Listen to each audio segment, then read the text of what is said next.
그래서 기본적으로 예산을 왜 이해해야 되는가라고 하면 이렇기 때문에 그렇습니다. 예산 혹은 재정행위는요 절대로 중립적이지 않습니다. 절대로 중립적이지 않습니다. 다만 숫자로 표현이 되어 있기 때문에 중립적으로 보일 뿐입니다. 그래서 이데올로기적 장식을 걷어낸 국가의 골격이다 라고 하는 것이 예산 혹은 재정을 설명하는데 가장 많이 이야기하는 정의 중에 하나입니다.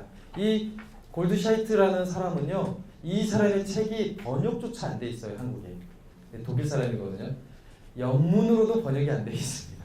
그런데도 이 사람의 격언 하나가 거의 모든 재정학자가 즐겨 쓰는 구문이라고 하는 것은 그만큼 이 표현 자체가 적나라하게 예산 재정의 특징을 보여주기 때문에 그렇습니다. 그러니까 예산은 절대 중립적이지 않습니다. 예산이라고 하는 숫자에 타고 흐르는 일종의 의지, 방향성을 읽어내야 하고, 그러기 위해서는 단위 사업 하나에 주목하는 게 아니라 그 사업이 올라타 있는 정책 사업과 성과 지표와 전략과 비전이라고 하는 전체 사업 구조 하에서 이 사업을 봐야 이걸 읽을 수 있습니다. 그래서 뭐 여러 가지 뭐 좀 난삽하게 이런저런 얘기를 했지만 결국 제가 하고 싶은 얘기는 이거입니다. 예산과 재정행위는 그 자체로 굉장히 정치적 행위에 가깝다라고 하는 것을 말씀드리고 싶었던 겁니다. 자, 이제부터 우리 동네로 돌아가 보겠습니다. 여기서부터는 휴대폰을 활용해 주셔도 상관없습니다. 그러니까 이거는 제가 말씀드리는 것을 외우거나 내지는 뭐 이해할 필요 전혀 없고요. 여러분들이 경험하시는 게 제일 중요하거든요. 그러니까 제가 여기 연극보고 홈페이지 들어가 있잖아요. 한번 홈페이지 한번 들어가 보십시오. 홈페이지 들어가서 여기 이제 행정정보라고 하는 메뉴를 클릭하면 이렇게 어마무시한 이렇게 메뉴창이 뜹니다. 여기에 이제 예산 공개 메뉴를 보겠습니다. 크게 주요하게 볼 수 있는, 그러니까 봐서 의미가 있는 자료가 세 가지가 있습니다. 하나가 재정공시, 위에서부터 보면 예산서, 그 다음에 중기지방재정계획, 그 다음에 재정공시. 요 세 가지가 사실은 어느 지방정부든 간에 그 지방정부의 예산을 본다라고 했을 때 가장 기본적인 내용이라고 할 수 있습니다. 그러면 이제 이 세 개를 그럼 뭐 위에서부터 보면 되나? 그러시면 안 됩니다. 예산서부터 보면 일단 두께에서부터 질려버리기 때문에 절대로 예산서부터 보지 마십시오. 그러니까 일단 얇은 책부터 봐야 됩니다. 우리가 이게 그 학교 다닐 때 공부할 때도 그렇잖아요. 이게 두꺼운 자습서나 내지는 문제집으로 시작하는 것은 정말 어리석은 일입니다. 한두 장만 풀어도 오늘 할 일 다 한 것 같은 느낌을 줘야죠. 예, 이게 바로 그 목적에 제일 잘 맞는 게 바로 재정공시입니다. 재정공시는요, 100쪽을 넘지 않습니다. 물론 이제 그 뒤에 그 주요 사업 목록까지 포괄을 하면 한 150에서 200페이지까지 되지만 주요 사업 목록을 제하면 100쪽을 넘기지 않습니다. 그래서 재정공시는 소위 말해서 이 밀당의 가장 첫 단계인 너가 어떤 사람인지 되게 궁금한데 라고 했을 때 볼 수 있는 도구입니다. 자, 이렇게 해서 대략 저 사람이 어떤 사람인지 알았다 라고 하면은 우리는 확인을 해야죠. 너의 꿈은 무엇이니? 이건 이제 중기지방재정계획입니다. 한 5년치 계획을 볼 수 있습니다. 그러니까 재정공시를 통해서 대략 너가 어떤 사람인지 견적이 나왔어. 그러면 그렇지, 너가 이 될성 부른 사람인지, 그러니까 미래가 있는 사람인지를 보기 위해서 중기지방재정계획을 보는 거고요. 자, 이 정도가 돼서 야, 요 사람 좀 괜찮은 것 같은데 라고 했을 때 이제 예산서를 보는 겁니다. 왜냐하면 이걸 통해서 이 사람의 짜임새를 볼 수 있기 때문에 그렇습니다. 정말 일을 괜찮게 하는지 어떤지 이런 걸 볼 수 있기 때문에 그렇습니다. 그래서 재정공시, 중기지방재정계획, 예산서 순서로 보는 겁니다. 절대로 이 거꾸로 보시면 질립니다. 아마 공무원들이 홈페이지를 만들면서 이렇게 순서를 지은 것은 예산서 보고 나가 떨어지기를 바라서일 수 있습니다. 제발 그 밑에까지 보지 마세요, 뭐 이런 뜻일 수 있습니다. 실제로 많은 경우 그래요. 예산서부터 보면 질립니다. 용어도 힘들고요, 숫자도 너무 길고요. 이 숫자 하나씩 볼 때마다 0, 1, 2, 3, 4, 5, 0, 10, 100, 1000만, 10만 이거 세는 것도 지겹고요. 저는 여전히 그렇거든요. 막 억 단위, 천억 단위 하려면 100만이니까 100만, 1000만, 1000만 지겨워. 못 보죠. 그래서 재정공시를 보면 좋은데 이 재정공시는요 법률 사항입니다. 그러니까 제가 말씀드린 이 세 가지 행정정보, 그러니까 재정정보는요 모두 다 법에 의해서 강제적으로 공개하도록 되어 있는 서류들입니다. 그러니까 우리가 이제 정보공개 청구해서 제발 주십시오 할 필요가 없습니다. 그거는 공개하게 되어 있는 자료라서 그렇고요.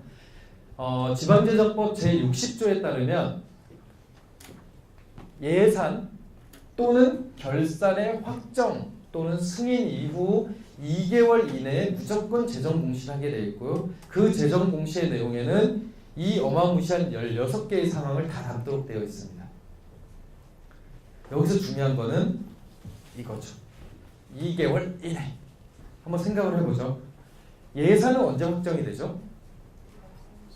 예, 12월 30일, 31일. 보통 이제 그게 끝나고 1월 1일이 되면 새로운 예산으로 시작을 합니다. 그럼 못해도 2월 마지막 날에는 예산서에 기반한 재정 공시가 나와야 됩니다. 그렇죠? 그럼 결산은 보통 언제 하냐? 보통은 이제 6월달, 5월 말에 하죠. 5월 30일까지 하게 돼 있죠. 그걸 하면 그러면 5월 30일이니까 6월 30일, 7월 30일 해서 보통은 8월 말에 무조건 공개돼요. 8월 29일, 30일에 공개가 됩니다. 그러니까 기본적으로 행정에서 결산하는 건 5월 30일이지만 의회 통과는 6월 30일이기 때문에 8월 말이 됩니다. 그래서 2개월 이내의 예산서와 결산서를 공개하도록 되어 있다는 것은 무조건 매년 2월 말, 그 다음에 8월 말에 재정 공시를 한다는 뜻입니다. 그런데 이 의미를 잘 생각해 보십시오. 2018년도 2월 달에 재정 공시의 기준은 언제죠? 올해 2월 달에 공시되는 거는 기준 연도가 언제죠? 올해 2월, 2018년이죠. 당해연도입니다. 왜냐하면 예산에 대한 재정 공시니까. 그러면 올해 8월 말에 나오는 재정 공시의 기준 연도는 17년입니다. 그러니까 늦게 나온 재정 공시가 왜 옛날 거냐라고 항의하시는 분이 있어서 이 퀴즈를 드리는 겁니다. 예산과 결산 기준이라고 하는 게 달라서 늦게 나온 재정 공시가 오히려 전년도 거를 다루고 있습니다. 그러니까 만약에 올해 재정 상황과 관련된 게 궁금하면 이게 8월 말에 새 거가 나왔어. 이게 더 가장 늦게 나온 거니까 2018년께겠지. 아닙니다. 2월 달 걸 찾으셔야 됩니다. 네. 그래서 재정 공시는 예산 기준, 결산 기준 1년에 2번 반드시 공개가 되고 거의 모든 재정 현황들이 다 나옵니다. 이 재정 공시 자료는요 일종의 네가 어떤 사람인지 보여줘 다이제스트판과 같습니다. 그래서 실제 재무제표, 채권, 기금 운영, 출제 출연 기간 경영 정보에 그 다음에 중기 지방재정 계획에 뿐만 아니라 투자 심사 사업이나 지방채 발행 대상 사업의 목록 그리고 지방 보조금 사업 목록도 있습니다. 그리고 뭐 이런 것들이 다 뭐 성인지 예산 이것도 중요하죠. 여기 다 여기에 들어가 있습니다. 그러니까 재정 공시 자료는 아까 말씀드렸듯이 100페이지를 넘지 않습니다. 100페이지를 넘지 않아요. 본 보고서만 보면. 그러니까 이거를 한번 1장부터 끝장까지 쭉 그냥 훑어보잖아요. 훑어보면 어떤 사람인지 대강 알겠어. 다만 그 용어들이 쉽게 이해가 되지 않아서 도대체 이 용어가 뜻하는 게 뭐지? 요게 까다로워서 그렇지 실제로 그 정도의 숙달만 되면은 재정 공시 자료 한 권만 보면 그 자치단체의 성격을 거의 대부분 파악할 수 있습니다. 그러니까 재정 공시 자료를 꼭 보시기를 바랍니다. 이를테면 이게 이제 영등포 구청 재정 공시 홈페이지입니다. 자, 뭐가 이상할까요?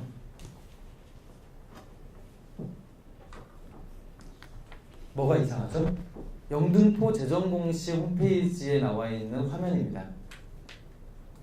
힌트는 지금이 5월달이라고 하는 걸 염두에 두십시오. 2018년 그렇죠.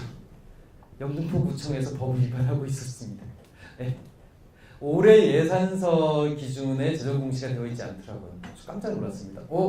야 선거 있다고 막 하는구나 뭐 이런 생각을 했는데 어쨌든 그건 뭐 제가 알 길이 없죠. 그런데 어쨌든 법상 2018년 예산서 기준의 재정공시가 나왔어야 되나 나오지 않았다라고 하는 거는 특기할 부분입니다. 왜냐하면 굳이 안 할 이유가 없거든요. 왜냐면 이제 자체 행정보고나 이게 다 되어 있을 거여서 그렇긴 한데 그렇습니다. 뭐 그 휴대폰을 통해서도 확인이 가능합니다. 이거 아무리 클릭해봐도요 2018년 재정공시가 뜨지 않았습니다. 그래서 요거는 위법입니다. 그런데 벌칙 조항이 없어요. 그러니까 지방정부에서 재정공시대로 하지 않는다고 해서 뭔가 괴롭힐 방법이 없습니다. 그냥 전화해갖고 재정공시 자료가 없는데요. 그러면 그 일주일 이내에 올릴게요. 그러고 말아요. 제가 비슷한 경험을 했던 게 업무추진비와 관련된 내용인데 업무추진비도 당연히 공개해야 되는 행정정보입니다. 그런데 그 행정자치부에서 만든 정보공개 편람이라는 자료에 보면 업무추진비를 이렇게 공개하라고 되어 있습니다. 날짜, 같이 드신 분들, 그 다음에 드신 장소, 목적 이런 것들을 다 공개하게 되어 있거든요. 근데 성북구 그 정보공개 청구를 했더니 그러니까 홈페이지를 가봤더니 날짜하고 액수만 나와 있는 거예요. 그래서 야 이거는 정보공개 편람상 당신네들 잘못하고 있는 겁니다. 그러니 그 세부 내용을 주세요 했더니 정보공개를 주지 않고요. 2주일만 기다려주면 다시 원래대로 업그레이드를 해서 공개를 하겠다라고 했는데 공개가 안 됐어요. 제가 할 수 있는 방법이 없습니다. 왜냐하면 벌칙 조항이 없어서 그러니까 애초에 정보공개 하도록 되어 있는데 그걸 안 한다고 해서 공무원이나 내지 구청장을 괴롭힐 수 있는 방법이 없더라고요. 그때 알았어요. 그래서 이게 정보공개를 잘 안 하는 거구나. 안 해도 별로 괴롭힐 수 있는 방법이 없구나. 사실 시민 입장에서 좀 약오르긴 한데 그렇더라고요. 그러니까 사실 18년 예산 공시 안 했네 아싸 했지만 이걸로 우리가 뭘 할 수 있을까? 논평 하나, 기자회견 하나, 언론사에 투고 하나, 뭐 이런 거 그런 거죠. 자, 재정공시는 대략 이렇게 되어 있습니다. 표지가 뜨고요. 그래서 여기에 이제 그 구 자체적으로 우리 구의 재정 상황은 이렇게 생각합니다라고 하는 자체 평가가 있어요. 공무원들이 자기 구의 재정 상황을 평가하는 겁니다. 당연히 나쁜 말이 있을까요? 없을까요? 당연히 없죠. 그러니까 우리는 여기서 빈틈을 찾아낼 수 있습니다. 우리가 잘하는 거 있죠. 말꼬리 잡기. 야 이런데도 재정이 건전하단 말이야? 이런 걸 잡아내는 거죠. 근데 실제 어이없는 것들이 굉장히 많아요. 표현이 보면 다소 어려움은 예상되나 그럼에도 불구하고 뭐 확장 예산을 위해서 예산을 증액했어 뭐 이런 표현도 있어요. 도대체 어려움을 예상하면 줄여야지 왜 늘리는지 모르겠다 뭐 이런 생각이 드는 거죠. 그런 것들이 이게 표현이 나옵니다. 실제로 보면 되게 재밌어요. 그리고 이렇게 총괄비나 이런 것들 보는데 재정공시 자료에서 가장 좋은 거는요. 재정공시 제가 개인적으로 가장 좋아하는 이유는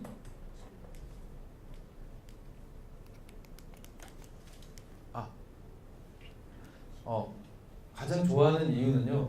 두 가지 때문인데요. 하나는 통계 자료. 잠깐만. 우선 준비 시간 되겠는데.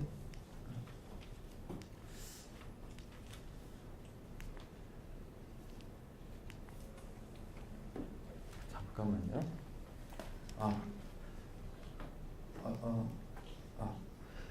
제가 제일 좋아하는 이유는 기본적으로 5년치 통계가 다 나와 있습니다. 우리가 예산서를 보면은요 전년도 비교자료밖에 확인을 못 하거든요. 근데 재정공시 자료는 친절하게도 5년도 자료를 다 공개를 하고 있어서 5년 동안 추이가 이렇구나를 우리가 노력을 하지 않아도 알 수 있습니다. 그리고 두 번째 저 같은 사람이 좋아하는 이유는 한글 파일로 공개되는 경우가 굉장히 많습니다. 그래서 긁어서 붙이기가 굉장히 좋습니다. 예산서는 대부분 PDF거든요. 근데 재정 공시는 자치구에 따라서 한글 파일로 공개하는 데가 굉장히 많습니다. 그래서 이렇게 긁어서 자료 만들기가 굉장히 좋습니다. 그리고 기본적으로 이 재정 공시를 볼 때 저는 액수 중심으로 보기보다는요, 이게 5년치 통계를 볼 때 가장 좋은 방법은 액수를 중심에 놓고 보는 게 아니라 비율, 퍼센티지를 중심에 놓고 보는 것이 훨씬 더 예산을 읽는데 도움이 된다라고 생각을 합니다. 이를테면 전체적으로 봤을 때 지방세의 비중이 2013년도에 28%에서 2017년도에 25%로 다소 줄었습니다. 지방세라고 하는 것은 자체재원이죠. 자체재원이 뭐 큰 폭은 아니지만 일부분 줄었습니다. 액수로 보면 엄청 늘었죠. 그러니까 이제 이게 재밌는 부분인데, 그래서 공무원들은 재정공시를 평가할 때 규모가 커졌습니다라고 얘기를 해요. 근데 우리가 이걸 분석할 때는 비중이 줄었습니다라고 평가하는 거죠. 이게 이제 관점의 차이인 거죠. 그리고 세외 수입과 관련돼서도 20%였는데 16%로 줄었습니다. 저라면 도대체 왜 이 세외 수입이 이렇게 많이 줄었는지에 대해서 한번 파보겠습니다. 왜냐하면 이 세외 수입은 대부분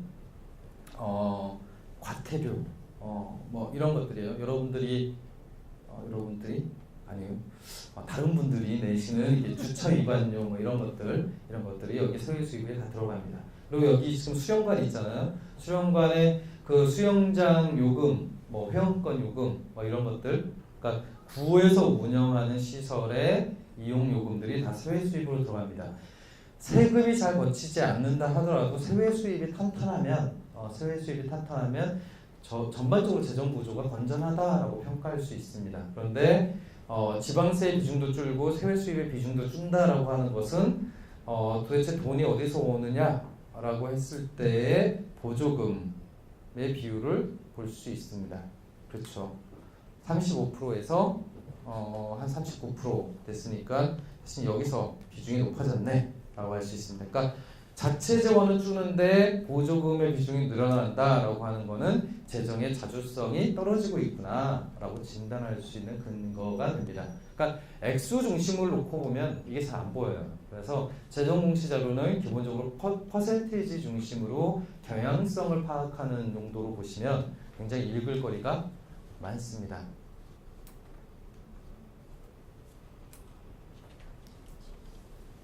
두 번째는 중기지방재정계획입니다. 말이 어렵죠. 근데 이건 잘라서 보면 됩니다.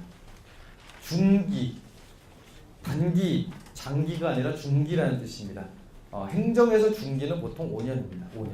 그러니까 5년짜리 지방재정. 당연히 우리는 지방재정이니까 지방재정이죠. 계획입니다. 이거는 예전에 있었던 걸 평가하는 게 아니라 예전에 있었던 것 현재 상황이면 재정 공시에 있었겠죠. 근데 이거는 앞으로의 얘기입니다. 그래서 지금부터 5년짜리 돈 어떻게 쓸 건지에 대한 계획입니다. 그러니까 앞서서 말씀드렸듯이 재정 공시는 대략 네가 어떤 사람인지 알 것 같아 라고 하면 중기지방재정계획은 너 앞으로 꿈이 뭐야? 너의 꿈은 도대체 뭐니? 라고 했을 때 그걸 확인할 수 있는 게 바로 이 중기지방재정계획입니다. 이것도 회계연도 개시 30일 전까지 장관에게 제출하도록 되어 있습니다. 이 얘기는 무조건 이때 되면 중기지방재정계획이 있다는 얘기입니다. 그래서 보통 해가 바뀌고 예산안을 공지할 때 중기지방재정계획도 같이 공시를 합니다. 그리고 여기에 포함되어 있는 것들도 어마무시해서 전체 한 10가지 항목인데 이 중에서 이제 제가 개인적으로 가장 이 중기지방재정계획의 핵심이라고 생각하는 거는요, 두 가지가 있는데, 하나는 왜 안 보이지?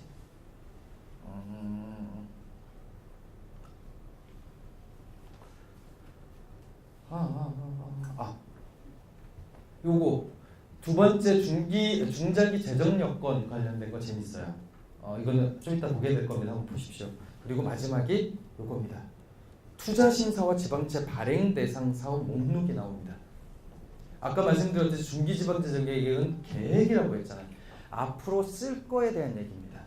근데 앞으로 5년 동안 자치단체에서 투자 심사나 지방채를 발행해서까지 하고 싶은 사업의 목록이라고 하는 거는 대규모 사업일 수밖에 없습니다.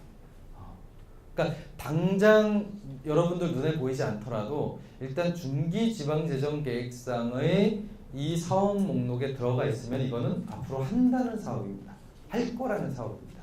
그러니까 당장 우리 눈앞에 보이지 않아요. 뭐 땅을 만들거나 혹은 펜스를 치거나 이런 건 하지 않아도 여기에 올라가 있는 순간 이거는 한 사업이라고 볼 수 있습니다. 왜 그러냐면요. 지방재정법상 이런 규정이 있습니다. 중기지방재정계획상에 포함되지 않은 사업은 단연도 사업은요 예산서에 넣을 수가 없어요. 그러니까 단체장 입장에서 주민들 모르게 대규모 사업을 하고 싶어요. 그래서 이 중기지방재정계획에 넣지 않고 원래 꿍 하고 있다가 예산서에 슬쩍 넣어서 딱 해요. 그거 법 위반입니다. 그거 소송 걸면은요 이 근거에 의해서 빼낼 수 있습니다. 반드시 중기지방재정계획에 반영되지 않은 사업들은 여기에 넣을 수 없습니다. 그러니까 그래서 어떤 편법을 쓰냐면요 중기지방재정계획을 어마무시하게 바꿔버려요. 자기가 원하는 사업을 넣기 위해서 어마무시하게 바꿉니다. 근데 그것 자체로도 의미가 있어요. 왜냐하면 너는 계획을 이렇게 세우니? 라고 할 수 있기 때문에 그렇죠. 왜냐하면 전년도 계획과 비교하면 올해의 계획이 너무 터무니없다. 그럼 그건 역시도 평가의 기준입니다. 중기지방재정계획을 수립하도록 법에서 한 이유는 시민들로 하여금 우리 동네에 우리 그 지방정부의 재정이 예측 가능하도록 편성되기를 원하는 거거든요. 그러니까 시민들로 하여금 예측 가능성을 부여하기 위해서 5년짜리 계획을 세우도록 했는데 매년 무슨 고무줄 예산도 아니고 막 이렇게 바뀐다? 그것 자체가 평가의 대상이 되는 겁니다. 그래서 요 투자 심사와 지방채 발행 대상 사업을 보는 것과 요 재정 여건인데 이 재정 여건을 보시면 재밌습니다. 왜 그러냐면요 예상치가 나오기 때문에 그렇습니다. 이를테면 2022년까지 영등포구의 인구수가 어느 정도로 될 건지에 대한 예측, 세대수는 어느 정도가 될 건지에 대한 예측, 그 안에 뭐 소방서의 개수, 뭐 주차장, 뭐 저거 모든 것에 대한 5년의 예측이 들어가 있기 때문에 재밌습니다. 특히 이 자료에서 흥미로운 것은 뭐냐면 복사연 여기가 다 파랗게 됐죠. 비밀은 아니고요. 비밀은 아니고 인구수하고 세대수는 줄어드는 걸로 되어 있습니다. 그런데 주택지표에서 아파트와 단독주택은 늘어나는 걸로 예측이 되어 있습니다. 보통 이런 데이터들을 찾을 수 있어요. 인구와 세대수가 주는데 주택수는 늘어난다라고 하는 것은 와 우리 동네 공시를 만들고 있어요 라고 볼 수 있는 거죠. 그러니까 뭔가 이상한 거잖아요. 그러니까 근데 실제로 이런 현상들이 나타나요. 왜냐하면 이 데이터를 만드는 데는 건설부서에서 만들고요. 이 데이터는 다른 자치행정관의 이런 부서에서 만들거든요. 그거를 섞어 놓으니까 이 지표마다 불일치가 생깁니다. 근데 이런 불일치된 지표를 갖고 계획을 수립하면 그 계획이 잘 나오겠습니까? 안 나오겠죠. 그러니까 여기서부터 우리가 할 이야기들이 생깁니다. 인구가 준다며, 세대수가 준다며. 그러면 거기에 맞춰서 다른 지표들을 이렇게 해야 되지 않겠습니까? 라는 이야기거리가 생기는 거죠. 그러니까 그런 것들을 찾아볼 수 있습니다. 근데 이 이야기를 우리가 그냥 아무렇게나 계산해갖고 공무원들한테 인구가 줄 거란 말이에요 하도 아니요? 뭐 그렇게 생각 안 하는데요? 그럼 할 말이 없잖아요. 이 데이터는 영등포 구에서 만든 데이터입니다. 그러니까 그들이 만든 데이터이기 때문에 이걸로 우리가 이야기하기가 편한 겁니다. 왜냐하면 이건 우리의 주장이 아니거든요. 구에서 수립한 중기지방재정계획상의 지표를 갖고 얘기하는 것이기 때문에 사실은 이 지표가 잘못되지 않았던 간에 그 책임은 구에 있는 거죠. 그러니까 우리는 할 얘기가 있는 겁니다. 그러니까 이 지표들의 세부 항목들을 이렇게 살펴보면요, 재밌는 것들이 이렇게 눈에 띕니다. 근데 이거는 중기지방재정계획에서만 발견할 수 있는 표입니다. 예. 향후 5년 동안의 일종의 전망과 관련된 내용이고요. 그리고 여기 중기지방재정계획상에 재밌는 거를 발견을 했는데 통합재정수지라고 하는 게 있습니다. 통합재정수지. 그러니까 재정수지인데 그것을 통합적으로 보는 재정수지다라고 하는 것은요. 이를테면 이런 걸로 보시면 됩니다. 보통 수입에서 지출을 빼면 돈이 남으면 흑자네. 수입에서 지출을 뺐는데 돈이 부족하면 적자네. 이렇게 하잖아요. 근데 거기에 소위 다른 항목들을 넣는 겁니다. 이를테면 내가 작년에 빌린 돈이 있어요. 내가 작년에 빌린 돈이 있는 거죠. 그럼 그거는 올해 계산을 했을 때 지출 항목에 넣어서 보는 것이 전체 재정 규모를 진단하는 데 도움이 되겠죠. 나는 계속 마이너스 상황이네. 그러니까 올해 당장 수입과 지출을 비교했더니 흑자인데 내가 옛날에 전원 빚을 생각해 보니까 계속 마이너스네 라고 하는 것들을 확인할 수 있는 거죠. 통합재정수지의 기본적인 내용이 그렇습니다. 이런 것들을 합치고 섞은 겁니다. 그래서 이 세부 내용을 다 아실 필요는 없고요. 요것만 보시면 됩니다. 통합재정수지가 마이너스냐 아니냐 요것만 보시면 됩니다.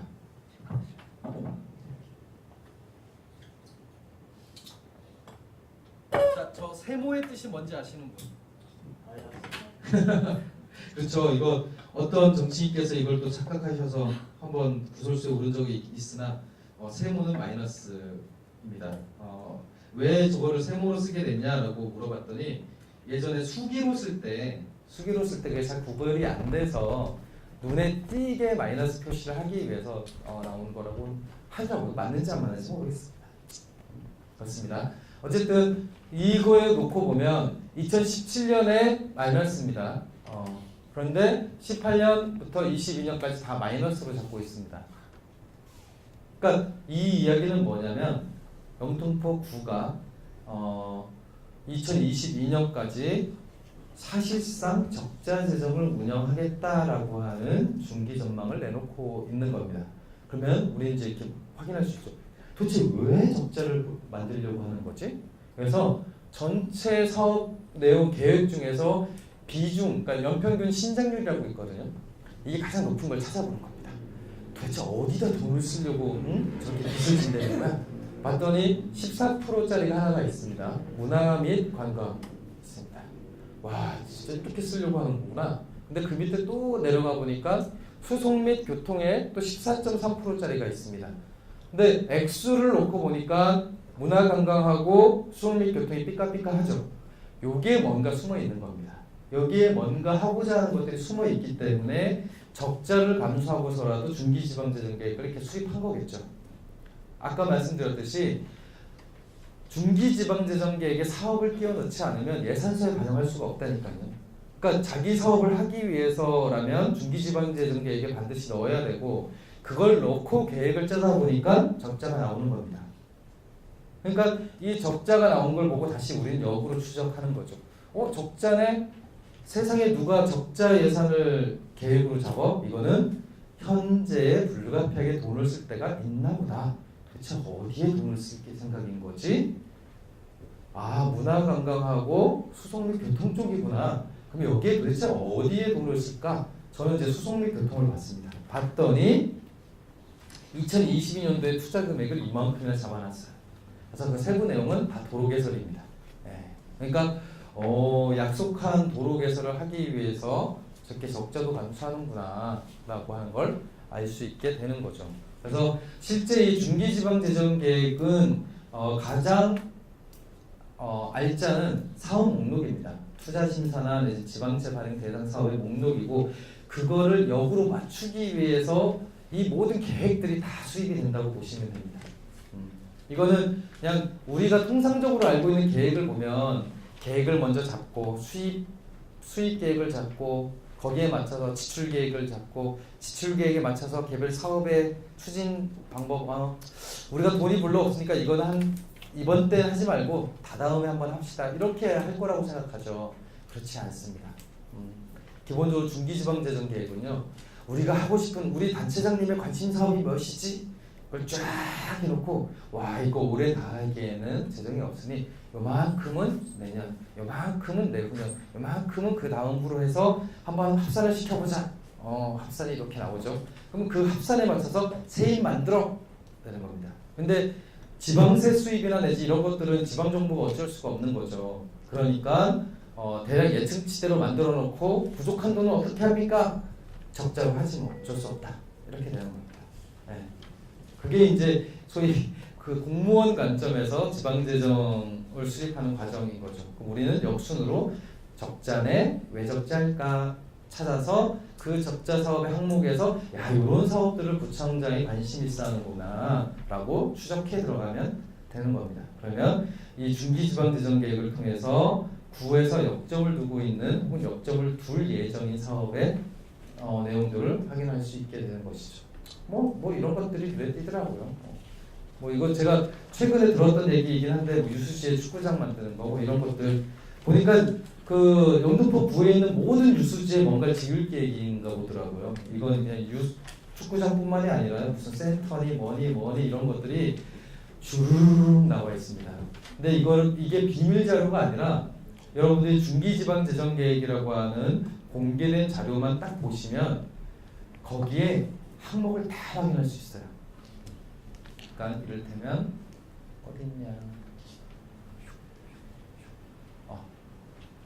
여기 제4장 중기지방재정계획의 전망이 있는데 이게 글씨가 너무 작게 나올까봐 제가 못 잘라왔는데 5장이 있습니다. 5장에 주요 사업 목록이 나와 있으니까 꼭 한번 확인해 보십시오.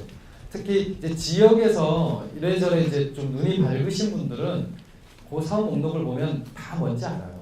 다 뭔지 아시더라고요. 자, 이 정도로 해서 정말 관심이 생겼습니다. 그럴 때 건드는 것이 바로 예산서입니다. 예산서를 절대 먼저 건들지 마십시오. 그 정도 이제 대략 너가 어떤 사람인지도 알겠고 너의 꿈이 뭔지도 알겠고 그래? 그래서 이제 전투력이 싹 올라왔을 때 그래 그럼 내가 예산서를 한번 봐주겠어. 이렇게 접근하는 거죠. 그래서 전체 규모와 관련된 것들은 대략 이렇고요. 예산서의 표지는 대략 이러하고요. 예산서의 구성은 이렇게 되어 있습니다. 앞부분에는 전체적인 예산의 특징들이 들어가 있고요. 그 다음에 뒷부분에는 주요 이제 사업 부서별로 명세서가 들어가 있습니다. 그러니까 실제로 앞부분에 총괄표와 뒤에 명세서로 구성이 되어 있는 것이 일반적입니다. 기본적으로 저는 예산서를 볼 때 관심 사업을 먼저 봅니다. 그러니까 체계를 먼저 보지 않고요. 관심 사업을 먼저 찾아서 봅니다. 그래야 예산서를 보는 게 재밌습니다. 그게 아니라 체계부터 잡고 보면 너무너무 재미없습니다. 그런데 그게 어느 정도 지나면 관심이 생기는 부분이 생깁니다. 이를테면 저는 성질별 예산을 먼저 봅니다. 그러니까 성질별 예산을 먼저 보는 이유가 관심 있는 항목이 있어서 그런 거죠. 이 성질별 예산이라고 하는 것은 그 예산의 성격을 구분하는 겁니다. 이를테면 인건비냐, 아니면 물건비냐, 운영비냐, 뭐 활동비냐, 연구개발비냐 이런 예산의 성격으로 구분한 것이 성질별 예산 코드입니다. 제가 관심 있는 것은 이것 때문에 그렇습니다. 300번 항목 때문에 그렇습니다.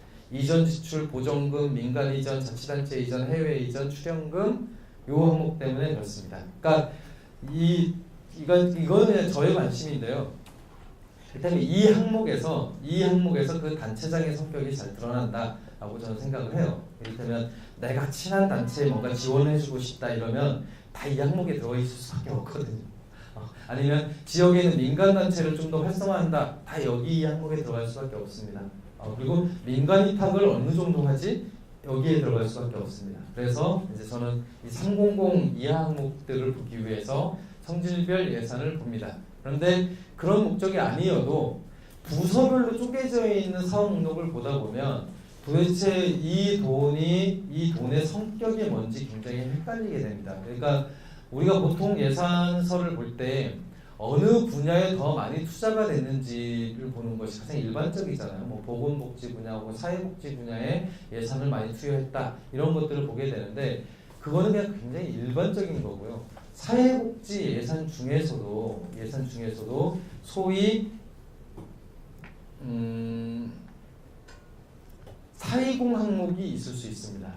왜냐하면 복지회관을 새로 짓는 거일 수 있거든요. 그러면 이거는 사업부서로 보거나 혹은 사업 영역으로 보면 다 복지사업, 그러니까 사회복지비로 속하게 됩니다. 복지회관을 짓는 게. 그런데 성질별 예산으로 보면 그것은 복지사업이 아니라 건설비로 빠지게 됩니다.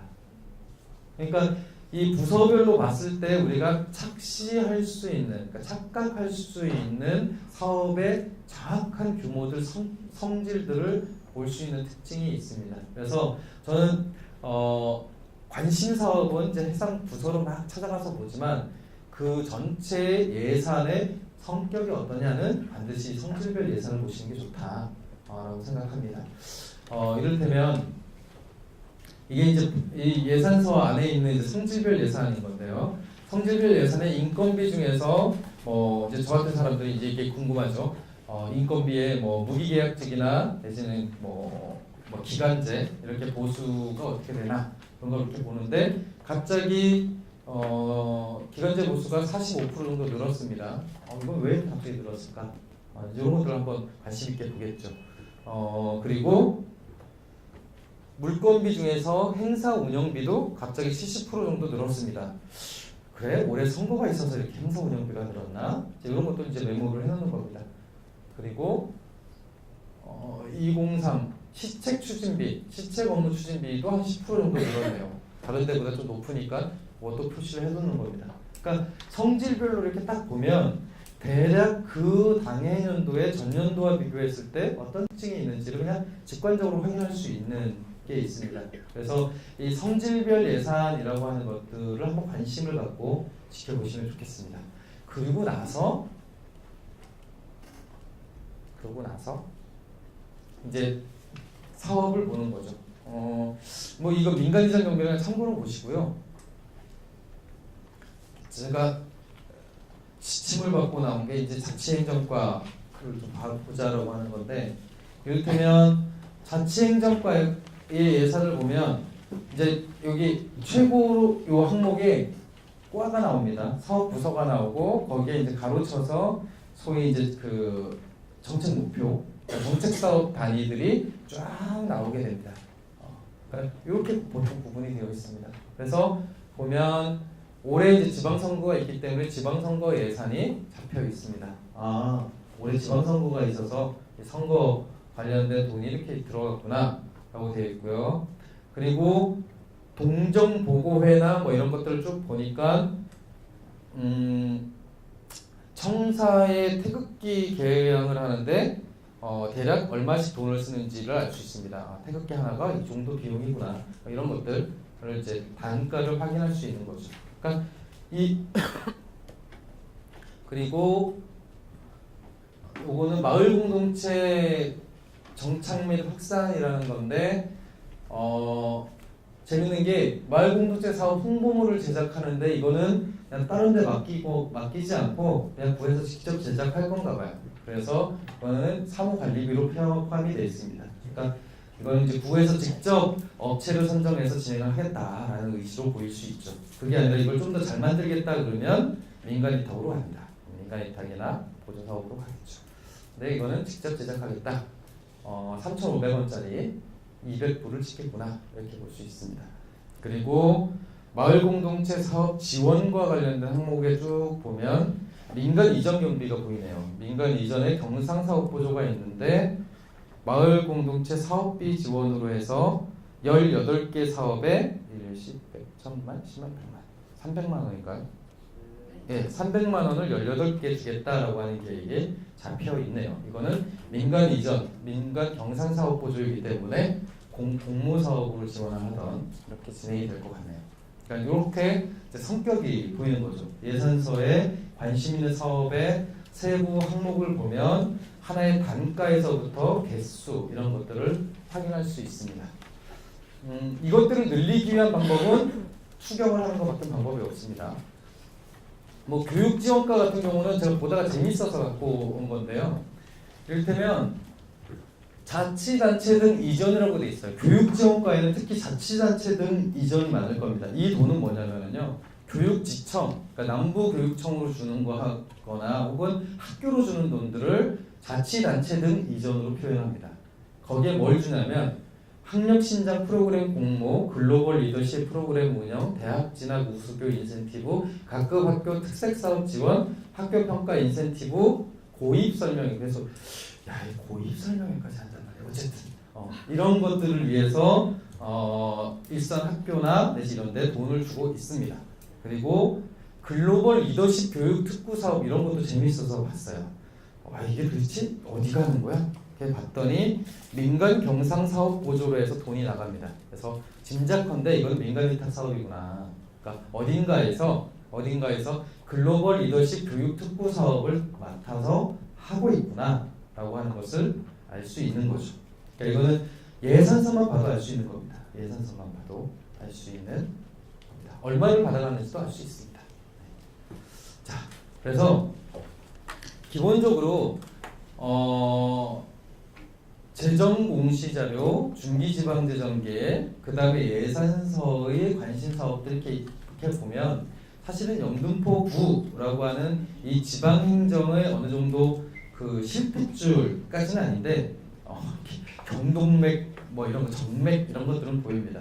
어떻게 돈이 흘러다니는지 보이게 되는 것이죠. 그래서 그런 것들을 보는 이유는 기본적으로는 성격을 확인할 수 있는 거죠. 우리 지방정부가 그러니까 어디서 확인할 수 있냐면요. 서울시 같은 경우는 박원순 시장님이 들어와서 굉장히 많은 신기한 혁신적인 사업들을 많이 하죠. 근데 성질별 예산으로 보면은 토건 사업이 줄지 않았습니다. 오히려 오세훈 시장 때보다 약간 높아졌어요. 그 얘기는 사업의 전체적인 성격으로 보면은 본질적, 그러니까 구조적으로는 바뀐 게 없는 거죠. 다만 그 구조 위에 덮여져 있는 사업의 방식과 프로그램이 기존하고 다른 거입니다. 그거는 어떻게 평가하느냐에 따라서 다른 부분인 거죠.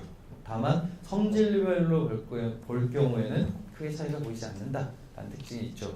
이거는 비슷하게 좀 혁신적인 자치구라고 하는 성북도 마찬가지고요. 은평도 마찬가지입니다. 제가 가장 최근에 봤던 마포구 같은 경우는 이 예산으로 보면은 정말 그렇게 후진 동네일 수 없습니다. 실제로 그렇습니다. 그러니까 이게 눈에 띄는 현상적인 어떤 속성보다 예산이나 재정 구조를 통해서 그 지방 정부의 속성 혹은 실제의 성격을 제일 잘 알 수 있습니다. 그러니까 그것을 확인하기 위한 거고요. 그리고 두 번째로는 정말 실질을 보여주는 게 돈입니다.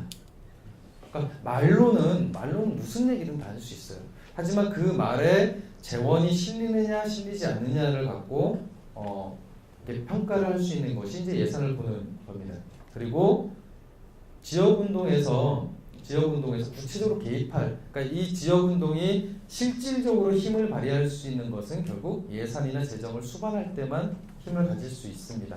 그리고 마지막으로는 예산과 관련된 것, 재정과 관련된 것들에 익숙해지면은요, 그때부터 공무원들하고 대등하게 이야기를 할 수 있게 됩니다. 왜냐하면 서로 우리 다 아는 사람이니까, 소위 말하는 선수가 되는 것이기 때문에 그렇습니다. 다 알잖아요. 이렇게 돼요. 첫 마디가 다 아시면서 뭐 이렇게 돈 없는 거 아시면서 이렇게 얘기가 됩니다. 이제 그 단계가 되면 이제 협의나 내지 협상이나 내지는 뭐 전략이 가능해지는 거죠. 그래서 사실 이런 관심이 없다면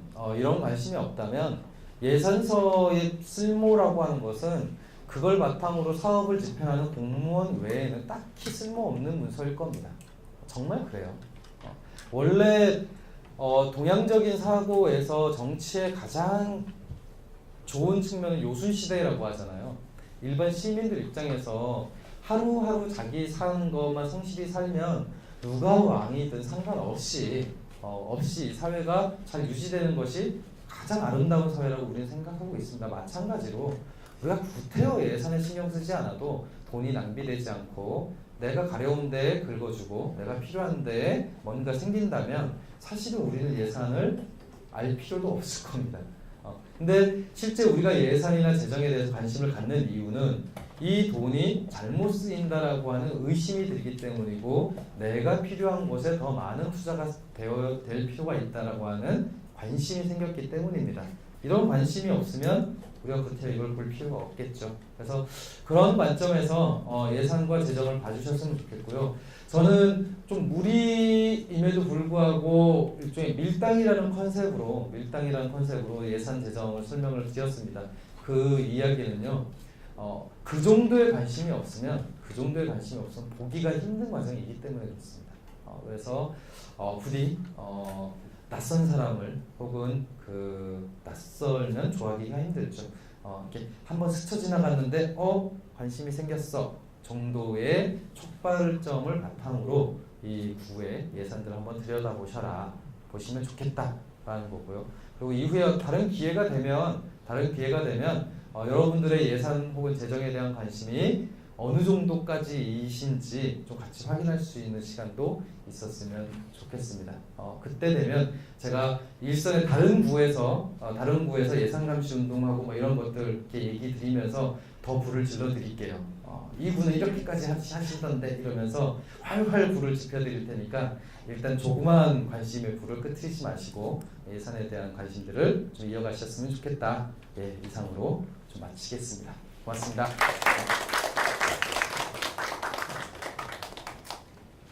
시간이 너무 오래돼서 질문이나 이런 거 딱히 없으시겠죠? 가셔야지요. 예, 그래도 뭐 질문이 있으시면은 네. 제가 이제 이 강의를 제목을 듣고서 네. 제일 궁금했던 부분은 예산을 왜 봐야 하지? 그 질문이었거든요. 네. 그러니까 예산을 우리가 보고 어떤 달라지는 지점, 우리가 할 수 있는 부분이 어디까지인지 이 부분이 제일 궁금했고, 그래서 어떤 사례나 이런 게 있으시면 다음에 불을 질러주지 마시고 살짝만. 자, 우리가 예산이나 내지 재정에 대해서 관심을 가져야 되는 이유, 가장 직관적으로는 우리가 원하는 사업을 만들기 위해서일 겁니다. 그런데 그것보다 더 진지한 이유는 뭐냐면요, 우리가 원하는 데에 그러니까 예산을 반영하기 위해서는 반드시 기존에 있던 것을 빼내야 넣을 수 있기 때문에 그렇습니다. 이게 핵심입니다. 우리가 예산과 재정에 대해서 관심을 갖는 유일한 이유는요, 기존에 있는 것에서 빼내기 위해서 그렇습니다. 저는 이게 진실이라고 생각합니다. 그러니까 예산이라고 하는 것, 재정이라고 하는 건 굉장히 구체적인 갈등인 겁니다.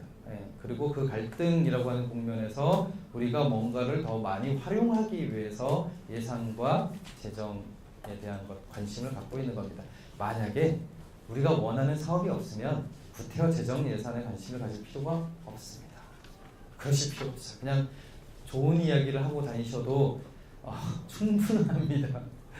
우리 동네는 여성이나 혹은 청소년에 좀 더 많은 관심이 있었으면 좋겠습니다. 내년에 그쪽에 예산이 좀 더 늘었으면 좋겠어요.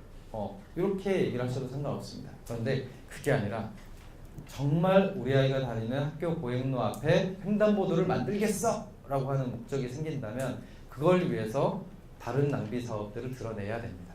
그래야 몇 천만 원이라도 만들어서 횡단보도를 깔 수 있습니다. 요 필요에 응답하는 게 바로 예산 재정에 대한 관심인 거죠. 네. 그럼 그 낭비되는 예산이 네. 또 많이 있다고 보시나요? 각구나 아니면 서울시나 이렇게 접근하시면 좋을 것 같아요. 빠져야 되는. 예, 그러니까 예산서에 있는 사업 중에서 해서 안 되는 사업이거나 해서 나쁜 사업은 하나도 없다고 일단 생각하십시오. 다만 우선순위가 바닥인 사업이 있을 수 있습니다. 그러니까 예전에 예산 감시 운동의 기본은요, 해서는 안 되는 사업들을 찾는 데 골몰을 했습니다. 근데 그렇게 하다 보니까 우리의 눈높이도 너무 지고 있고, 그 다음에 일선에 있는 공무원들이나 내지 단체장들이 이렇게 바보는 아닙니다. 그게 이렇게 노골적으로 나 잡아잡수 이렇게 하는 사람 별로 없죠. 결국 우선순위의 문제인 거고, 시민의 눈높이에서 우선순위에 있는 사업들을 더 낮은 우선순위에 있는 것들을 빼내고 넣는 게 맞는 거죠. 저는 이게 예산 낭비라고 생각하는 겁니다. 그러니까 예산 낭비는 뭐 안 쓰는 돈, 그러니까 안 쓰면 좋은 돈을 찾아내는 것이 아니라 나중에 써도 되는 돈을 찾아내는 것도 예산 낭비를 찾는 거죠. 그렇게 생각하시면 많은 게 보이실 겁니다. 걷어낼 사업들이 보일 거예요. 왜냐하면 우리가 얘기하는 거는 나쁜 사업이라고 얘기하는 게 아니거든요. 당장 안 급해.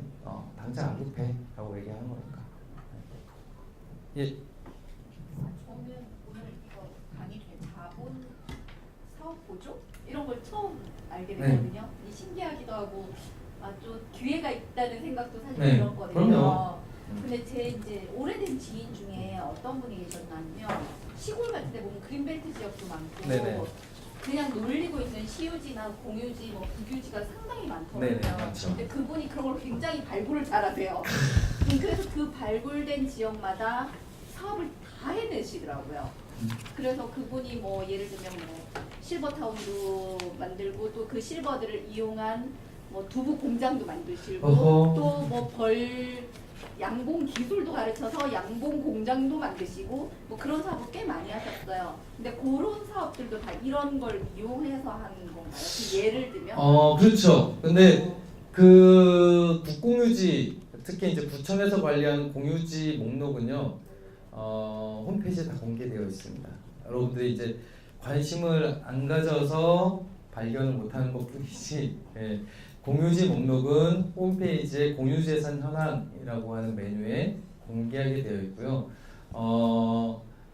그 중에서 노는 땅들 꽤 있어요. 근데 대부분 노는 땅들은 필지, 그러니까 그 새필지라고 해서 이렇게 되게 좁은 땅이거나 이렇게 건물을 짓기에는 불편한 땅이거나, 혹은 말씀하신 대로 그린벨트나 녹지 경우입니다. 근데 이 녹지나 그린벨트를 개입하는데 차지하는데 어르신 사업을 낀 것은 굉장히 그분이 수완이 좋다는 걸 뜻합니다. 왜냐하면 그린벨트에는 사업지를 넣을 수가 없어요. 사업체를 넣을 수 없는데 단 그린벨트에 지을 수 있는 몇 개의 항목들이 있습니다. 거기에 이제 그 저소득층이나 내지는 사회복지 시설들이 들어갈 수 있는 거죠. 그래서 보통 요양소 이런 것들이 그린벨트 지역에 있는 게 사회복지 시설로 들어가 있는 겁니다. 예. 그러니까 본인 돈은 하나도 그러니까 본인이 땅을 구입하는 비용은 안 들어가니까. 그 임대니까 그렇죠. 예. 근데 시설은 아마 우리나라에서 아주 전 세계를 돌아서 아주 좋은 시설을 지어서 뭐 좋은 뭐 그런 활동을 많이 하셨었거든요. 네. 그래서 그런 것도 이런 활동 여러분들도 하실 수 있다니까요. 이게 갑자기 생각이 나요. 예, 그러니까 굉장히 예, 놀래요. 이 자본 보조라고 하는 방식이 없는 게 아니다. 그리고 지금 말씀하신 그게 우리가 딱 얘기만 들어보면 직관적으로 이렇게 생각이 드시겠지만, 아니 그거 다른 방식으로 쓸 수 있어요. 그러니까 동네 빈집들, 빈 가게들, 혹은 빌딩에 나가지 않은, 오랫동안 나가지 않는 저 오피스들 이런 거 보면서 야, 저거 그냥 우리가 쓰면 진짜 잘 쓸 텐데 이런 생각 들지 않으시냐는 거죠. 예. 네, 그런 것들이에요. 그런 것들. 네, 그런 것들을 시민 몫으로 혹은 시민의 그 활용으로 갖고 올 수 있는 계기가 있는 거죠. 예. 아까 말씀하실 때 이제 그 세입 부분에서 네네. 지방재정은 세입을 먼저 잡고 그다음에 세출이나 네, 이런 네. 걸 한다고 했는데 그 구청에서도 무슨 인센티브를 뭐 이렇게 어디서 받았다, 몇 억 받았다, 막 이렇게 있거든요. 네. 그거는 세입에 어디에 포함이 되나요? 그거는 세외 수입에 들어갑니다. 세외 수입. 그러니까 세외 수입이라는 건 세금 외의 수입이라는 뜻이고, 세금 외의 수입이라고 하는 것은 세금 외의 모든 것을 포함합니다.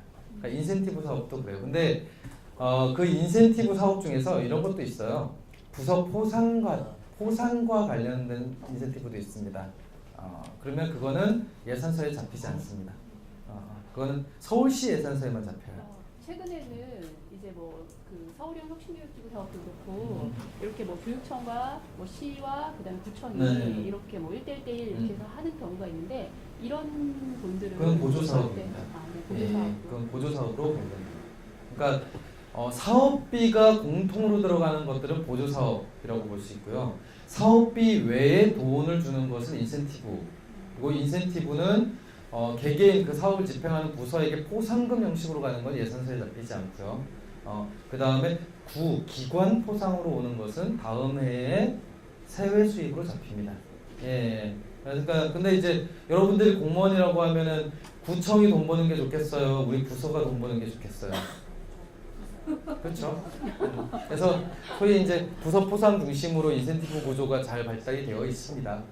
대표적으로는 영등포구에 성과 보상금, 아니 성과 보상금 제도라는 게 있어요. 예산 성과 보상금, 예산 성과금. 이게 되게 재밌어요. 그 얘기는 나중에. 예, 또 없으시죠? 예, 이렇게 마무리를 하겠습니다. 네.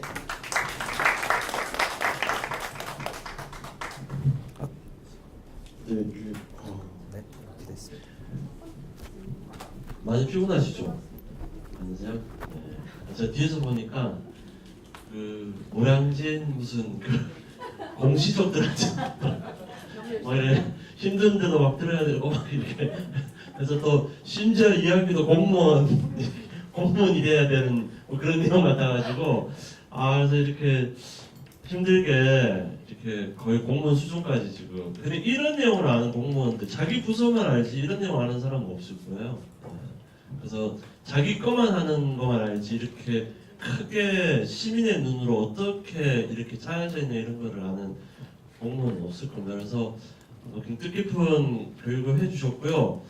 근데 그 뜻깊은 교육을 우리가 어떻게 잘 활용했으면 하는 그 바람입니다. 그래서 저는 혼자는 절대 못한다고 생각하고 이렇게 같이 공부했던 분들끼리 어떤 관계 그리고 어떤 사안이 있을 때 그거에 대해서 각자 나누어서 한번 공부해서 이렇게 어떤 사안을 하나 만들어내고 또 만들어내는 그런 게 계속 이어지면은 아까 말씀하신 것처럼 우리가 필요한 예산, 우리가 요청하는 예산, 우리를 지지할 수 있는 그 무언가를 하나 둘 만들어갈 수 있지 않을까 이런 생각이 듭니다. 그래서 오늘 너무 고생하셨고 근데 이게 2강이거든요. 1강은 대통령이 바뀌면 우리 동네도 바뀌나요? 그래서 좀 정치적인 이야기를 좀 했고요. 두 번째는 예산에 대한 부분을 했습니다. 그래서 세 번째는 최근 서울시뿐만 아니라 문재인 정부의 어떤 분권하에 가장 가까이 우리가 만날 수 있는 게 주민자치회라는 게 지금 준비되고 있고 하고자 하는 게 있습니다. 그래서 주민자치회에 들어가서 어떻게 하면 가장 시민의 어떤 권한을 계속 이야기하면서도 이렇게 바꿔나갈 수 있을까에 대한 어떤 그런 부분을 준비해야 되지 않을까 해서 그렇게 짰거든요. 그래서 1강, 2강, 3강은 그 선거에 여기 보니까 좀 참여하시는 분들 좀 계시네요. 그래서 바쁘니까 6월 13일 이후에 3강의 주민자치회를 하면은 도대체 우리 동네는 어떻게 바뀌고 그리고 우리는 주민자치회를 뭘 할 수 있는가 이런 얘기를 좀 해볼까 합니다. 그래서 선거 이후에도 여러분 같이 뵙고 이야기를 계속 해봤으면 좋겠습니다. 그래서 저기 설문에 다음에도 이 정보를 계속 보겠습니다. 이렇게 써주시면은 계속 연락할 수 있고 아마 이 강연도 지금 녹화되고 있거든요. 그래서 아마 집에 가서 좀 아리까리하다, 좀 다시 듣고 싶다 하면은 유튜브에 올려놓으면은 이제 보시면은 언제든지 다시 볼 수도 있고 또 혹시 같이 지인들 중에서 이런 거를 좀 같이 이거 한번 봐봐 이렇게 해서 좀 권유해 주시면은 상강에도 좀 더 다른 얘기를 하면서도 좀 더 뜻깊은 더 많은 분과 이런 걸 나눌 수 있지 않을까 생각합니다. 네, 질문 네. 계속 강의하면서 마치 2탄이 있는 것처럼 말씀하셨는데 네. 김상철 선생님의 2탄이 있나요? 그래서 저희가 이제 6월 13일 선거 이후에 지나면은 그 주민자치회 가능을 하고 하반기잖아요. 그러니까 7월달, 7월부터는 그 지금 이런 걸 큰 거 말고 좀 잔잔하게 좀 세부적으로 우리끼리의 모임, 연구 모임처럼 이렇게 잔잔하게 해보려고 좀 고민하고 있어요. 그래서 뭐 그때 되면은 김상철 선생님 부르기도 하고요. 김상철 선생님보다 더 뛰어나신 분도 많습니다. 왜 김상철 선생님 오셨냐 하면은 김상철 선생님이 예전에 영등포 오고 사셨어요. 그 현대 5차 아파트 사셨고 그래서 계속 살다가 높은 집가에 밀려서 지금 부천 갔다가 이제 지금 제가 알기로는 구로 궁동에 이제 저 산 밑에 지금 가셨는데 개인정보 고시하고 계십니다. 그래서 영등포구에 제가 좀 애착이라든가 이렇게 내용을 누구보다도 잘 알아서 이번에 좀 더 모셨던 것 같습니다. 그래서 뭐 2탄, 3탄은 우리가 좀 기획해서 만들어서 이렇게 요청하는 그런 형식이었으면 네, 바람입니다. 네. 그럼 자 들어가는 길 조심해서 네, 들어가시고 선거 때 투표 잘하시고 네. 끝나고 뵐게요. 네.